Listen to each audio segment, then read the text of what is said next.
Muito boa noite! Sejam bem-vindos e bem-vindas aqui para mais uma live do Acorda, live aqui do meu canal, onde a gente discute vários temas ligados ao autoconhecimento, ligado à respiração consciente, a este treinamento, a este estudo que eu sempre me aprofundo e compartilho com vocês por aqui. Sejam bem-vindos a mais uma quarta-feira, onde estaremos juntos para falar de temas relacionados ao autoconhecimento, para falar de temas relacionados a esse tema tão importante. Eu li algo hoje no meu e-mail que eu quero compartilhar com vocês, que eu gostei muito, que é um texto que fala assim: autoconhecimento é coisa séria. Inteligência emocional é coisa séria. Conhecer a mente humana é uma poderosa ferramenta para que você consiga assumir as rédeas da sua vida, tanto na esfera pessoal quanto profissional. Enquanto você não assumir o comando da sua vida emocional, sua existência será palco de uma eterna batalha interna. Você viverá brigando com suas próprias emoções, se preocupando com o que os outros pensam de você, aceitando o que não deveria tolerar, procrastinando o que precisa ser feito, insistindo naquilo e naqueles que merecem seu adeus, desistindo daquilo que merece sua persistência. Chega disso. Que tal assumir as rédeas, sair do banco do passageiro e ocupar o banco do motorista em sua própria vida? Existem conhecimentos e ferramentas validados pela ciência que muita gente não conhece. Conhecimentos e ferramentas que te permitirão conquistar tudo isso. São soluções práticas que permitem que você entenda seu cérebro, emoções e comportamento e assuma o controle da sua vida de uma vez por todas. Esse texto é muito bom e eu vou dar aqui o devido crédito. Ele é do Pedro Calabres, um neurocientista que também tem muitos canais aí nas redes sociais compartilhando conhecimento. Eu sou muito fã do Pedro e eu recebo um e-mail que ele passa. Eu achei esse texto muito legal, achei esse texto muito significativo e que faz muito sentido com todos os temas que eu trago aqui, porque eu também falo sobre nós sairmos do piloto automático das nossas vidas, de nós assumirmos este comando, que não necessariamente tem a ver com o fato de nós controlarmos, porque nem existe tanto controle. Nós ainda somos seres humanos, instinto animal, mas podemos cada vez mais desenvolver e conhecer a nossa mente para de fato gerir melhor tudo aquilo que permeia a nossa existência. Falei bonito, né? Eu vou convidar aqui outra pessoa que fala muito bonito também, que se chama Vernon Maraskin. Ele é professor da escola The Rose Method, escola da qual eu também sou formada, e onde temos a maioria das técnicas e principalmente conceitos voltados ao desenvolvimento humano. E hoje nós vamos falar sobre pranayama, que é o avanço, são os treinamentos mais avançados de técnicas respiratórias. Eu vou acrescentar aqui o nome. Não reparem, tá? Eu vivo um momento de gatas no cio aqui na minha casa. Então é possível que você escute alguns miados. E se isso acontecer, eu desde já peço desculpas, porque a gata branquinha Súria, ela está no cio. E eu só vou castrá-las na quarta-feira, mas vai dar tudo certo. Então já saiba que é possível que você escute alguns miados de gata, tá bom? Deixa eu acrescentar aqui para quem for entrando, live do Respira Todo Dia. Vai entrando aí que eu já vou chamar o Vernon também. Live do Acorda, que é um nome famoso aqui desde 2020, né, gente? Quem me acompanha sabe. Fala, Leandro Arthur. E aí, tudo bom? Boa noite. Boa noite, Fábio. Muita gente aqui. Maria Alfaro. Maria Alfaro. Boa noite também. Deixa eu escrever aqui, live do Respira Todo Dia. A origem das técnicas. Gostaram desse nome, gente? A origem das técnicas. Pranayama. Vamos lá, deixa eu colocar aqui para quem for entrando saber que vamos falar sobre isso. Papo com Vernon. Esse nome também é bem exótico, né, gente? Vernon Maraskin.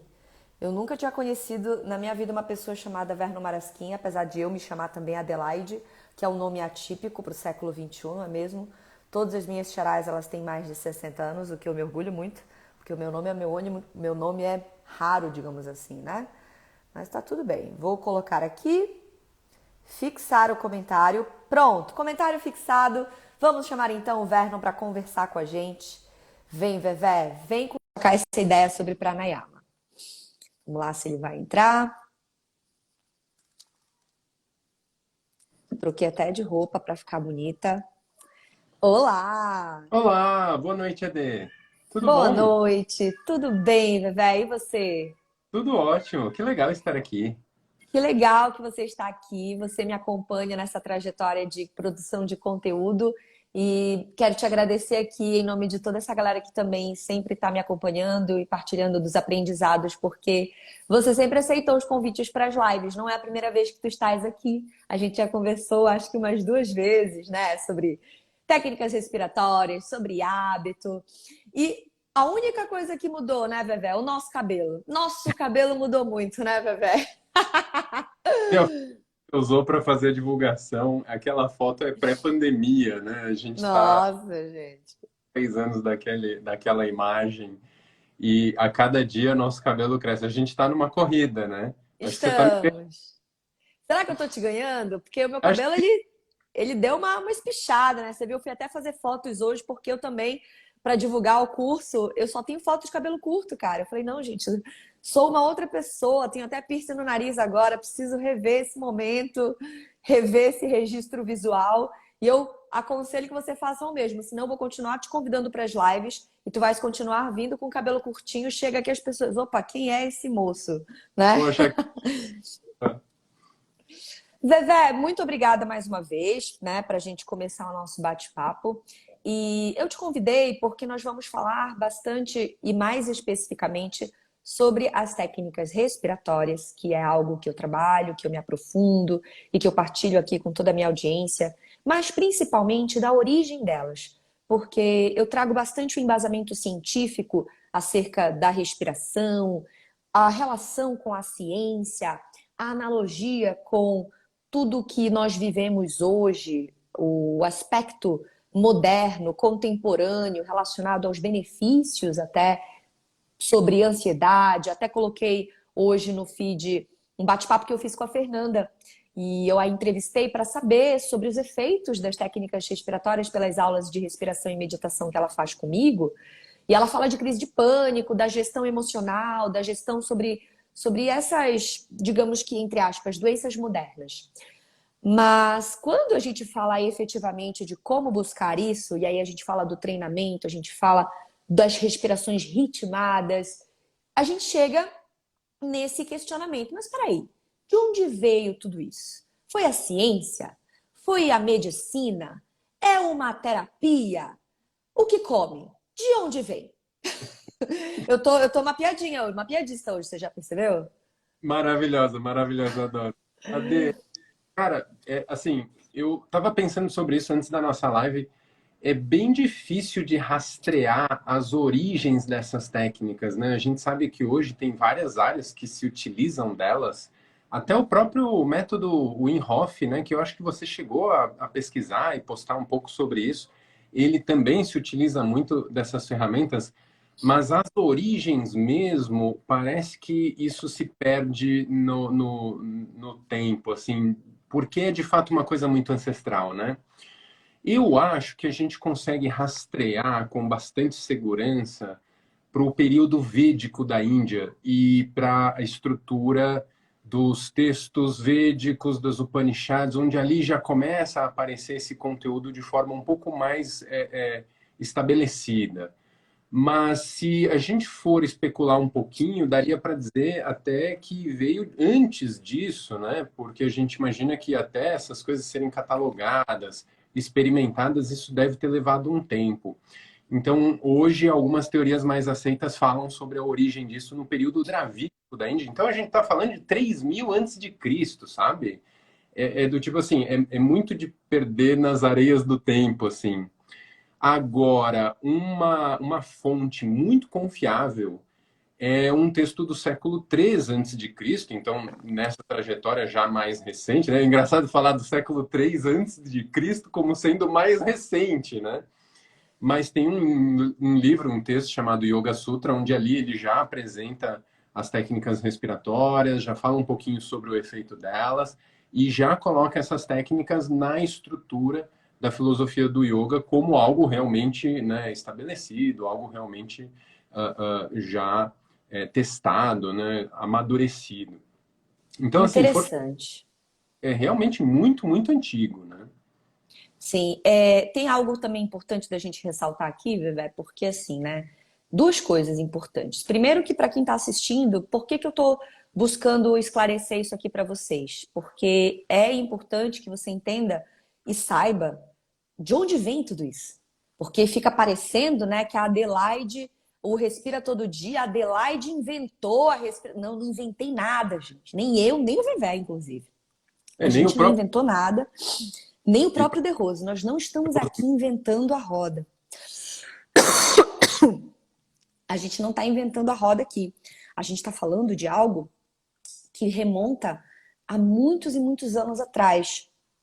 E, Vernon, fala um pouco da tua trajetória, do teu caminho aí profissional. Isso aí foi minha gata que derrubou uma fita, então, esse barulho.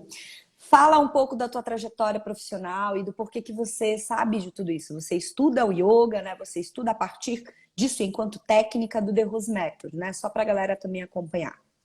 Sim, na verdade, assim, eu conheci o quando eu ainda estava na faculdade. Isso foi 99, 2000, que eu fiz a minha primeira aula com o instrutor Thiago Massi, que depois se tornou o diretor de uma escola em Barcelona. Na época, eu estava numa fase de querer pesquisar coisas diferentes e fiz aulas de dança de salão, fiz aulas de capoeira, fiz as aulas do coral da faculdade e tinha lá aulas de Swastika Yoga. Eu fui ver qual é que era. Mas hoje, olhando para trás, eu vejo que aquilo era já o início de uma busca por autoconhecimento. Eu fiz faculdade de propaganda e marketing e logo, né, no segundo ano da faculdade eu já vi que eu não queria ser publicitário. Então eu acho que eu estava flertando com outras, com alternativas, né, de algum encaminhamento profissional. Comecei a praticar o método ali, as aulas, aquilo foi me envolvendo, eu fui me apaixonando e eu decidi me formar instrutor dessa filosofia em 2003, né? 2004 eu comecei a dar aulas e aí, assim, nunca mais larguei, assim, né? Foi realmente algo que eu falo que foi um amor incrível, assim, que me sequestrou totalmente e esses últimos, o quê? 17 anos? Não, mais? 18 anos, talvez? Desde a minha formação, eu sempre, né, me dediquei muito ao treinamento, sempre fui muito apaixonado pela filosofia, pelo conteúdo. Mas a minha relação com as técnicas respiratórias, ela não é, digamos assim, muito lisonjeira, né? Porque, assim, em essência, essa prática, ela propõe a busca por estados de consciência, por estados de lucidez provenientes da meditação. Mas eu era muito ruim de meditação, eu sempre fui mega distraído, assim, sabe? Sempre tive a cabeça muito avoada. Hoje eu até desconfio que eu deva ter algum nível de TDAH, sabe? Que realmente eu sempre tive muita dificuldade em manter o foco, em levar as tarefas até o fim. E aí, o exercício da meditação é, por excelência, uma técnica de concentração, né? E eu tinha muita Sim. dificuldade com isso. Daí eu percebi que com as técnicas respiratórias eu conseguia ir melhor. Então, assim, fazendo as técnicas respiratórias, eu sentia, eu pensava que eu tinha um resultado melhor, eu tinha uma ponte para chegar na meditação com mais qualidade. Então, assim, eu devo ter sacado isso ali por volta de 2006, 2007. E dessa época, eu passei bem uns 10 anos, assim, muito focado na prática dos respiratórios. As técnicas respiratórias, elas tinham para mim uma relevância maior no meu treinamento pessoal. Fazia os treinamentos das posições, força, flexibilidade, fazia meditação, fazia os outros elementos todos, mas a prática da respiração era o que eu mais me dedicava, eu me dedicava primeiro. Enfim, e aí passado, sei lá, 10 anos, né? Acho que foi por volta de 2018, isso foi antes da pandemia, com certeza. Eu falei, tá bom, Vernon, chega de respiratório, já tá legal, agora tá na hora de treinar meditação. E aí acabei me desenvolvendo nesse aspecto também. Mas foi uma forma, inicialmente foi uma forma de me permitir chegar no treinamento da meditação com mais qualidade, né? Foi Que daí. legal, que legal. E você parte de um princípio muito importante, porque hoje falamos dessas técnicas de modo que elas sejam uma ferramenta de poder, que nos ajudem a ter autoconhecimento, inteligência emocional, estabilidade mental, foco.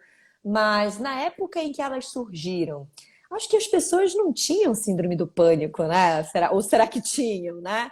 Por que será que lá na Índia, há mais de 3.000 anos atrás, por que essas técnicas surgiram naquela época? O que eles queriam com isso, se não era combater os males do mundo moderno, né? Qual era o objetivo, então, originário das técnicas respiratórias? Cara, mais ou menos, assim, porque, bom, olha só, originalmente a lenda conta que a invenção dessa filosofia se deu por um bailarino. Então, acredita-se que um bailarino precisava treinar o corpo para desempenhar a dança com mais força, com mais flexibilidade, e sistematizou ali a ferramenta dos asanas, das técnicas corporais, para ter mais resistência, mais força, mais amplitude nos movimentos. Ele talvez precisasse fazer apresentações longas, então precisava de muito fôlego. Sistematizou-se ali algumas técnicas respiratórias para treinando a respiração chegar numa apresentação de dança com mais fôlego. E as outras técnicas todas do yoga teriam surgido por esse bailarino, né? Mas isso também é aquele tipo de coisa que está mais no âmbito da tradição, da lenda, a gente não sabe muito bem se realmente foi assim. Agora, naquele livro que eu mencionei, o Yoga Sutra, ele cita um elemento sobre as técnicas respiratórias, afirmando, eu não me lembro exatamente como é que era o texto agora, mas ele dizia que essas técnicas podiam contribuir na redução da irritabilidade. E, assim, em essência, ele estava falando ali de estresse. E a gente tem a tendência de achar que o estresse é um mal moderno, é uma coisa que surge só no período pós-industrial, que as pessoas começam a ter que trabalhar nas fábricas. Antes disso, o homem vivia uma vida bucólica, de contemplação, de conexão com a natureza. Cara, que nada. O Yoga Sutra, século 3 antes de Cristo, já falava sobre estresse, sobre irritabilidade, sobre inquietação e como essas técnicas elas serviriam para reduzir as instabilidades tanto da mente quanto das emoções quanto do corpo, visando esses estados de consciência expandida. Então, assim, eu acho que não seria muito errado dizer que os caras já estavam ali naquela época buscando alternativas para essa questão do estresse que hoje a gente vivencia com certeza num nível muito maior, mas que já era uma preocupação ali. Que interessante, muito bom. E aí a gente vai partindo do princípio que estamos falando também de pranayama. E pranayama é diferente de respiração consciente, Vernon? Qual que é a diferença então? Explica um pouco Cara, pra gente sobre isso. vamos lá. Eu acho que se eu for fazer uma divisão mais preto no branco, assim, eu diria que respiração são as ferramentas que a gente usa para regular a ventilação. Aliás, assim, a gente fala muito de respiração, respiração consciente e tal. Na verdade, a respiração é o que acontece na célula, né? O que a gente consegue regular voluntariamente é a ventilação. O que São expande a respiração celular. Exato, exato. E que Sim, tem um impacto, né, com relação a isso, mas sim. o que a gente vai trabalhar é usar a respiração nasal, é trabalhar as fases da respiração, as etapas respiratórias, ritmos, e tudo isso regulando conscientemente, né, a dinâmica da respiração. Mas quando a gente fala de pranayamas, quando a gente fala de técnicas respiratórias visando a expansão da bioenergia, eu sinto que existe um elemento a ser acrescentado ali, que até algumas escolas vão já categorizar isso como sendo práticas de meditação, né? No nosso método a gente vai entender a meditação de uma outra forma, mas que seria dizer assim, simplificando, a pranayama inclui aquilo que você faz com a mente, aquilo que você faz com o pensamento. sobre o exercício respiratório, que é aquilo que você faz com os músculos da ventilação. Então, assim, imagine dois praticantes. Um está treinando respiração. Então, eu vou dar um respiratório X que um vai fazer e ele está ali fazendo a técnica respiratória, ele até está concentrado, mas o pensamento dele está relativamente à deriva, apesar de focado na execução.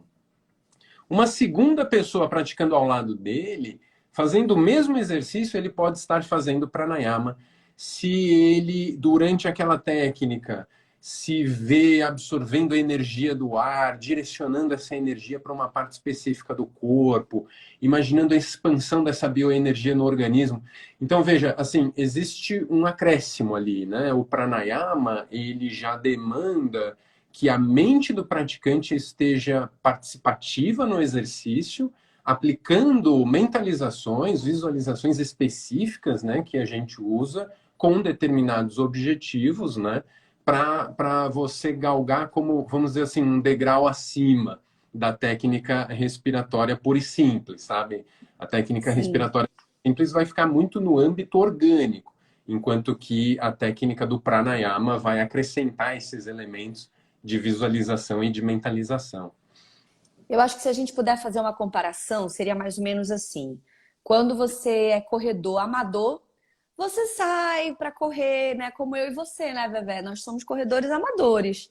A gente sai, faz 5K e assim, a gente corre bem, né? A gente não tá correndo ruim. Pô, sair para correr 5 quilômetros não é uma coisa assim, né?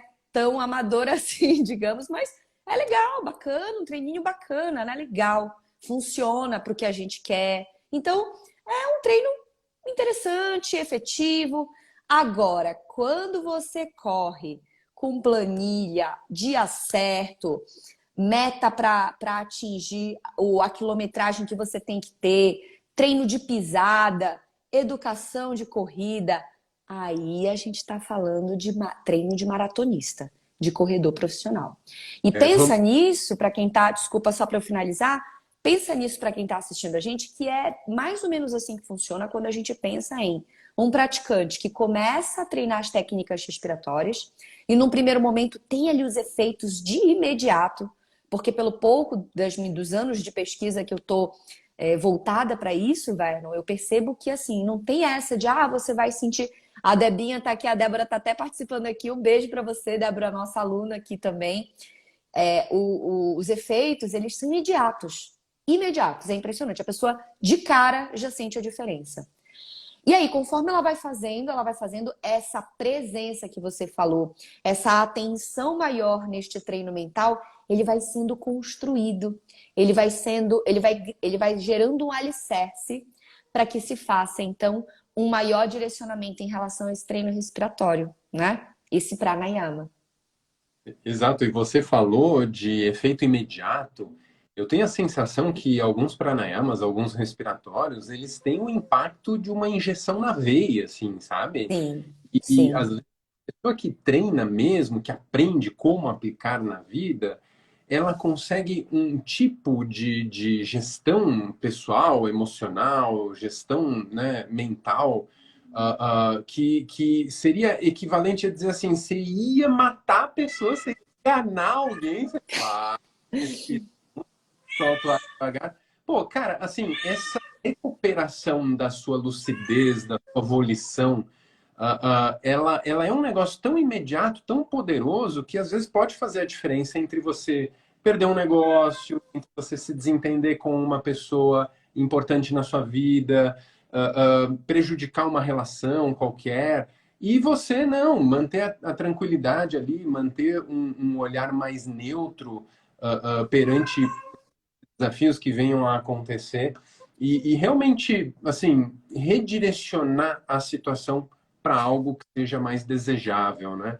Assim, o impacto de um respiratório bem feito, eu diria que é equivalente a uma injeção na veia, assim, não tem, não, isso, quanto a isso não tem discussão, assim. Eu acho que só duvidaria disso quem nunca fez um pranayama bem feito, assim, e nunca aplicou, né, de fato, na vida para investigar esses efeitos.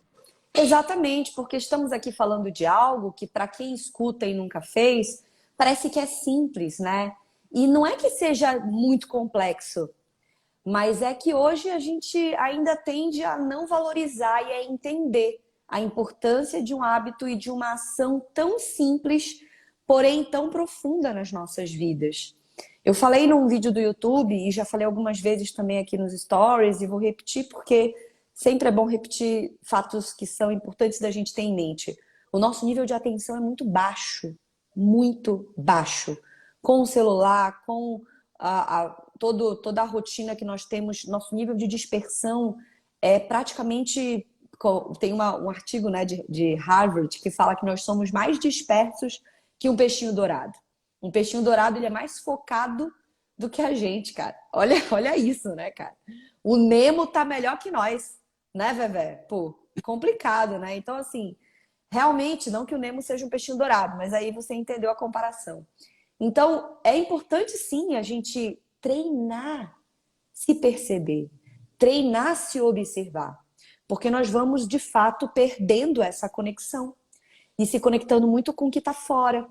E aí a Débora falou até na aula, uma aula que ela fez ontem comigo, ela falou assim, cara, é impressionante como a gente não valoriza um tempo de qualidade para muitas vezes a gente não valoriza, né, esse tempo de se voltar só para nós mesmos. Porque a gente fica focado em tudo que precisa fazer fora, fora, fora, fora e esquece de reservar um tempo das nossas vidas para a gente mesmo, para o nosso corpo, para a nossa mente, para a nossa respiração, né? Então, primeiro é isso, então, treinar, entender a reeducação respiratória como um processo no qual você vai se perceber, ampliar a tua consciência corporal, melhorar o que você já especificou aqui, Vernon, pra gente, ventilação pulmonar para ampliar a respiração celular. E depois dessa jornada, não que essa jornada demore muito, né? Mas depois disso a gente começa a falar de pranayama. E aí, por exemplo, vamos dizer que uma pessoa queira entender, Vernon, quanto tempo demora então para eu fazer pranayama? Quanto tempo leva? Porque eu quero praticar, mas eu já quero fazer pranayama, eu não quero fazer só técnicas respiratórias. Quanto tempo será que eu levo? E aí, galera, quem quiser participar também, fazer perguntas aqui pra gente, fica à vontade, pra gente falar mais sobre isso e também tirar a dúvida de vocês. Mas eu já tenho essa dúvida, Werner. Se eu quiser que os meus amigos e amigas aqui saibam quanto tempo leva para você fazer pranayama, o que você responderia? Cara, assim, eu tô pensando aqui, eu acho que eu posso responder essa pergunta de algumas formas diferentes. Por exemplo, daria pra gente pegar um grupo de pessoas e em 15 minutos chegar numa técnica respiratória com esse grupo, sabe? Do tipo, olha, vamos respirar assim, vamos fazer assado, vamos treinar isso e pronto, você tá fazendo pranayama. Eu tenho uma consultoria que eu ministro é uma consultoria bem específica voltada para examinandos do GMAT. O GMAT é uma prova de proficiência na língua inglesa, né, e de raciocínio lógico, que é como um TOEFL, assim, sabe? Que as universidades Sim. no exterior usam para nivelar, né, a inscrição de futuros candidatos. E a galera fica muito nervosa com a prova. Daí, com esse pessoal, eu faço um programa de uma consultoria em 5 encontros. São 5 encontros de 1 hora e meia. Então, a gente está falando que ali, mais ou menos por volta de 7, 8 horas de treino, a pessoa consegue um excelente resultado em pranayamas. Mas, eu acho que uma outra forma de responder essa pergunta seria dizer assim: é interessante que a pessoa pratique 1 mês, 2 meses, 3 meses as técnicas respiratórias, porque assim a natureza não dá salto, sabe? É legal você pegar e ter um passo a passo, metabolizar bem cada etapa, conseguir até de uma certa forma automatizar certos aprendizados. Por exemplo, a gente começa na primeira aula aprendendo a respiração completa. Alguns exercícios respiratórios usam a respiração completa como base para você treinar o pranayama em cima dela. Se a pessoa ainda fica atrapalhada, se ela erra a ordem dos movimentos para fazer a respiração completa, ela vai ter dificuldade em fazer uma respiração ritmada, uma respiração alternada, porque isso vai prejudicar um pouco a experiência. Então, ela precisa automatizar o movimento da respiração e aí conseguir em cima disso. que eventualmente levaria ela a um bom pranayama, vamos dizer assim, um mês de treinos, fazendo 2, 3 vezes por semana. Mas eu acho que tem muito isso que você falou, assim, né? Existe uma diferença entre o pianista e o tocador de piano, né? Do tipo assim, existe uma diferença entre o corredor amador, como nós somos, e o corredor profissional. Então, daria para dizer que existe também uma diferença entre o entusiasta da respiração do pranayama e o praticante de fato, né? Que vai fazer daquilo algo importante. Por exemplo, hoje, para mim, as técnicas respiratórias e a própria prática da meditação, elas têm uma relevância tão grande para a qualidade do meu dia que, assim, se eu pulo um dia sem fazer, isso incorre num sacrifício tão grande do meu bem-estar, da minha concentração, da minha performance ao longo do dia, do meu humor, que, assim, hoje eu já vejo que é como tomar banho, é como escovar os dentes, assim, sabe? Não dá para viver sem. E vendo dessa forma, é como assim, quanto tempo demora para eu chegar lá? Cara, começa. Faça todos os dias, não pula um dia sequer. Eventualmente, né, com o acompanhamento do seu instrutor, você vai estar fazendo uma prática incrível, com vários elementos combinados, com um nível de profundidade, com um nível de efeitos muito grandes e que vai te produzir, né, excelentes resultados. E eu acho que não dá para ter pressa, sabe? Tem que Sim. praticar com uma descontração, como se fosse algo que vai fazer parte da própria vida, assim. Tem uma frase ótima que eu gosto que é assim: faz, depois melhora. Faz, depois melhora. E Mas, eu vejo muito por esse lado, sabe? Porque é claro que a gente não está aqui dizendo que só é considerado a pessoa que faz pranayama. Não, eu tô aqui também. A ideia dessa live é trazer um pouco para as pessoas que estão assistindo e para quem for assistir, porque eu vou postar no YouTube depois, de onde vem tudo isso? De onde vem os ritmos? De onde vem o entendimento do porquê que nós fazemos? De onde vem o avanço quando se trata de mentalização? De onde vem tudo isso? Mas percebe que para nós que estamos, como eu disse, completamente desconectados do corpo, totalmente voltados para fora, o simples fato da gente melhorar a nossa ventilação pulmonar, né, já traz um ganho de energia, já nos traz mais lucidez, já amplia a nossa inteligência emocional.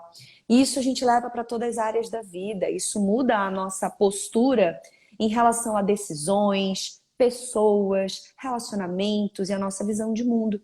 Eu também, e ouço isso também de muitos alunos e alunas, que ficar sem esse tipo de esse momento do treinamento é algo que faz muita diferença na nossa qualidade de vida. Porque a gente executa o treinamento e isso fica para nós. A gente é como se nós estivéssemos incorporando cada vez mais esse nível de consciência e de vitalidade que ganhamos a partir das técnicas. Então, aqui a ideia é: eu preciso, então, se eu começar, eu tenho que evoluir. Não, ninguém tem que nada, tá? Para começar, ninguém tem que nada. Tem que gostar. E se gostar, legal, tá aqui com a gente para aprender junto, para correr junto. Mas se não gostar, não devia nem estar vendo essa live, né? Vamos começar por aí. Porque a ideia é que estejamos aqui todos falando de algo que é do nosso interesse, né? E tem uma coisa, Vernon, que é muito importante também que eu gostaria de colocar nesses momentos aqui finais que a gente já está quase chegando ao fim desse bate-papo, sobre esse lance do prana. Beleza, pranayama é o avanço. O que é pranayama? O que significa essa palavra? E eu gosto de falar também que as técnicas respiratórias, elas ampliam uma energia e uma percepção que, entre aspas, eu chamo de sutil do nosso nível de consciência mesmo, consciência corporal, energética. Uma energia, digamos que talvez se a ciência fosse querer determinar, né, destrinchar uma energia eletromagnética, talvez. Fala um pouquinho para a gente da etimologia dessa palavra, que vem do sânscrito, de uma língua morta, uma língua antiga da Índia, o sânscrito, e de onde vem esse entendimento acerca dessa energia sutil? Vamos lá. A palavra prana, ela é análoga com o conceito de chi ou de ki, né, nas artes marciais, na cultura oriental, e daí vem o Tai Chi, o próprio Kung Fu se utiliza de elementos relacionados assim. A palavra prana significa colocar em movimento. E ela faz uma alusão ao fato de que tudo aquilo que está vivo respira. Então, assim, se você pegar, por exemplo, aqui eu tenho meu computador. O meu computador está vivo? Eu falo, não, meu computador está morto. Por quê? Por que que ele vai dizer, é uma peça morta, né? Porque não respira. Aí você fala assim, eu tenho aqui o meu gatinho, a minha gatinha, eu tenho aqui meu cachorrinho, eu tenho aqui minha planta, né? Por que que esses itens da nossa vida estão vivos, e nós incluídos, né? Porque nós respiramos, né? Assim, acho que os antigos viam a respiração como sendo algo muito importante. Tanto é que na Bíblia fala, né, que Deus sopra, né, a vida no homem, enfim, tem essa relação da vida conectada com o sopro, com a respiração. E eu digo isso porque prana significa colocar em movimento, ou seja, aquilo que está vivo se movimenta, aquilo que está vivo expressa o seu metabolismo. E a gente poderia traduzir prana simplesmente como energia. O De Rose, ele tem uma definição, ele vai dizer que prana é bioenergia, ou seja, qualquer forma de energia, desde que manifestada biologicamente. Então, dentro dos organismos vivos existe essa energia que nos coloca em movimento, isso é prana. Tem um professor que eu gosto muito, o professor Jores, que ele é de Santa Catarina, ele dá uma definição que eu acho maravilhosa. Ele diz que prana é o substrato energético de todas as formas de vida. E eu gosto dessa imagem, porque imagine, se eu tenho aqui uma laranja e eu vou espremer a laranja, eu vou tirar o substrato dela para poder beber o suco de laranja, né? O sumo da laranja. Se você tem aqui o Vernon, e você extrai dele o seu substrato, se você tira de minha vida, o que sobra, o suco do Vernon, ele é o prana. É essa forma de energia que nos coloca vivos, nos coloca em movimento. Soa meio filosófico, meio poético, mas assim, isso é muito objetivo. Tem dias que a gente chega em casa, trabalhou o dia inteiro, teve mil coisas e tal, você tá só o bagaço. Você não fala assim, né? Do tipo, nossa, Aham. Tô só o sobrou, pó. tô só o pó, tô só o bagaço. Hoje eu não vou conseguir fazer mais nada, porque fui todo consumido. Esse conceito, ele dá a entender que existe uma energia que nos coloca em movimento. A quantidade dessa energia é limitada no nosso organismo. E dependendo das coisas que você faz ao longo do dia, você gasta essa energia. A prática do pranayama, ela visa recuperar essa energia, nos nutrir dessa energia, né? E você consegue fazer isso descansando, dormindo, se alimentando, mas principalmente respirando. Se eu for sair de um âmbito mais filosófico e trouxer para um âmbito mais pé no chão, eu faria uma comparação do prana com o ATP. Quando na célula ela faz a respiração celular, você pega a molécula de glicose, você quebra essa molécula com oxigênio e você libera o ATP. ATP é uma sigla, né? Adenosina trifosfato, se não me engano. Exatamente. Nossa matéria-prima energética. Exato, é a molécula que a gente gasta para realizar as funções biológicas. Então, daria para fazer uma correlação, mas, de novo, eu sou um pouco cuidadoso com essas correlações, porque a filosofia ela é empírica, ela está experimentada, ela está amadurecida. A ciência não.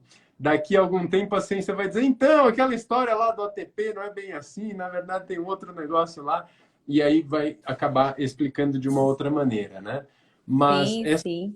é uma forma análoga para a gente falar disso. Uma curiosidade, Vernon, que quando nós éramos seres anaeróbios e nós produzíamos ATP apenas com glicose, né? Com a molécula de glicose, a gente produzia ATP e com a glicose as células conseguiam produzir apenas 4 ATPs.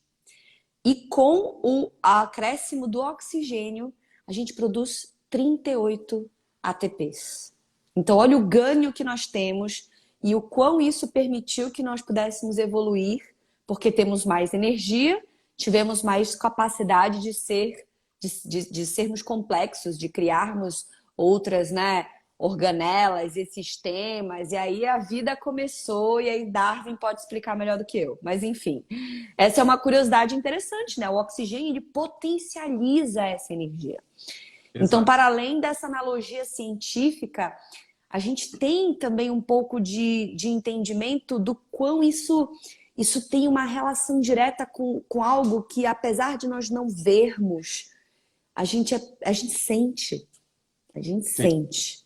sim, eu Assim concordo. como, assim como a gente não vê a planta absorvendo uma luz e colocando aquela luz correndo pela, pelo caule, mas é possível ver quando aquela planta está fazendo uma boa fotossíntese e quando ela não está. Então, é importante que a gente entenda que isso não, a gente não está falando de nada místico. Não tem nada que é mágico, é magia, é mito. Não, estamos falando de algo que, apesar de não ter um embasamento científico ainda, é muito empírico e provém de uma filosofia de mais de 1.000 anos, mais de 3.000 anos, quiçá. Não é, Vernon? E hoje a gente já consegue trazer muito embasamento. Eu gostei muito de ler o livro do James Nestor falando sobre respiração. É E bom, olha, né? ele nem mergulha tanto assim na técnica. Ele acaba falando mais da questão da respiração, da ventilação, da respiração nasal e de vários elementos, mas eu não sei o quanto ele de fato mergulha no pranayama como nós fazemos, sabe? E ele já ficou super encantado, né? Tanto a ponto de escrever o livro, assim, mas eu acho que se ele fosse mais a fundo, ele talvez ficaria ainda mais impressionado com essas ferramentas, porque é um pouco isso, assim, vai falar assim, mas não acredito que isso funcione. Eu acho que essas técnicas, elas são autoconvincentes, né? Se você der uma chance, se você treinar, que seja uma semana, por 15 minutos todos os dias, ao final de uma semana, eu tenho certeza, cada pessoa vai sentir um aumento na capacidade de concentração e foco, um aumento na estabilidade emocional, uma habilidade de se manter controlando as rédeas emocionais com maior facilidade. Vai sentir um ganho de performance para qualquer atividade física, seja esporte, seja subir um lance de escadas, assim, sabe? Vai sentir um ganho na saúde como um todo. Os efeitos, eles são tão convincentes que você nem precisa, assim, eu li aqui um estudo, achei aqui uma pesquisa, li um livro que fala sobre isso, nem precisava, eu já sabia, né? Eu sabia empiricamente. Agora, com essas comprovações todas, não tem nem mais questão sobre isso, né? Muito bem, muito bom. É isso aí. Bom, Verno, acho que falamos bastante aqui da origem das técnicas, conseguimos trazer um esclarecimento bem legal para a galera que acompanhou. Você quer acrescentar alguma coisa? Cara, assim, eu tenho ultimamente me perguntado um pouco sobre o que é o novo normal, né? Por exemplo, no começo da pandemia, a gente falava assim: será que as coisas vão voltar ao normal? E daí a gente dizia: não, não, não tem um normal para voltar, haverá um novo normal.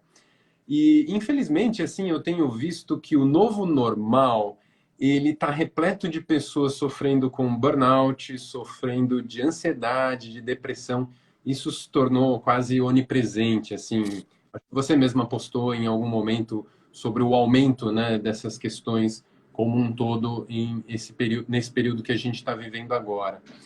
E, por uma questão cultural, nós temos muito a tendência de buscar medicação. Quando a pessoa procura ajuda, normalmente um terapeuta, um psicólogo, um psiquiatra, ele logo coloca a pessoa sob medicação.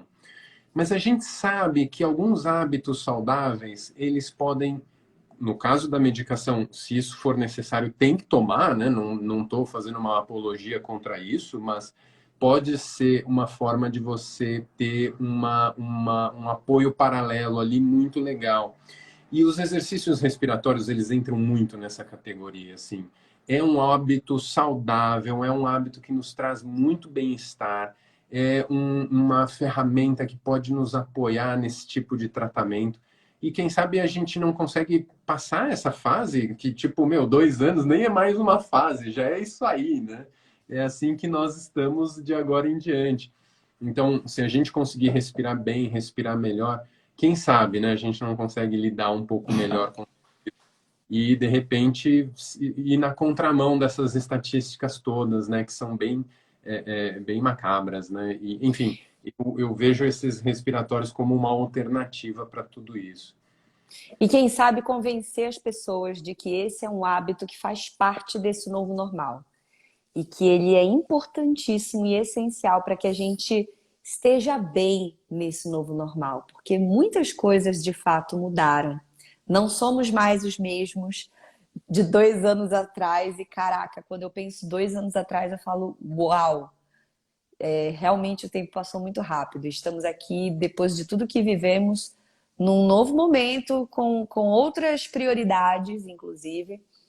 E é como se técnicas respiratórias, para mim, pelo menos, fossem tão importantes e o autoconhecimento, meditação, tão importantes quanto a atividade física, de movimento corporal, é também um fator essencial para que a gente se mantenha apto e fortes para viver felizes nesse novo normal. A Suzane deixou um comentário, Sussu, nossa aluna também, que praticou por muitos anos, por muito tempo aí na pandemia com a gente, ela colocou assim: a respiração consciente do método, do The Rose Method, de nossa escola, me ajudou tanto que me trouxe clareza mental para tomar decisões difíceis. Sou muito grata. Su, um beijo para você. Que bom que você é muito grata por isso. E olha só, ela falando de clareza mental, de decisões difíceis, ou seja, que envolve talvez um viés emocional também. Mais uma vez a gente trazendo a inteligência emocional como um fator, um ganho significativo com a prática das técnicas respiratórias e por que não com a prática do pranayama, né? Vernon, quero também deixar aqui o recado para a galera que está nos acompanhando para seguir o The Rose Vila Madalena, nossa escola do coração, escola a qual o Vernon é diretor, escola a qual eu sou muito grata e muito grata também ao professor De Rose, que foi a pessoa que realmente mudou a minha vida desde o início, em que também tomou a decisão de se dedicar para propagar essas técnicas e essa filosofia para todas as pessoas. Vernon, você sabe o quão você faz parte também da minha trajetória, você e a Denise.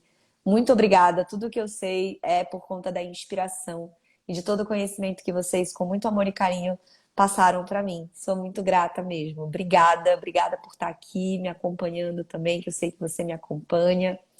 E será sempre convidado para a gente trocar e falar mais com essa galera que é realmente algo que faz brilhar os meus olhos. Uma missão de convencer as pessoas da importância de respirar, para que as vidas delas se tornem poderosas e que o autoconhecimento seja um fator necessário para este novo normal. Maravilha. Ade, eu que agradeço pelo convite, mas principalmente pela sua amizade, pela nossa parceria. Conte sempre comigo. Espero que a gente tenha conseguido inspirar a galera que nos assistiu a treinar um pouquinho que seja para verificar por si os efeitos dessa técnica. É realmente muito, muito transformador. Vale a pena.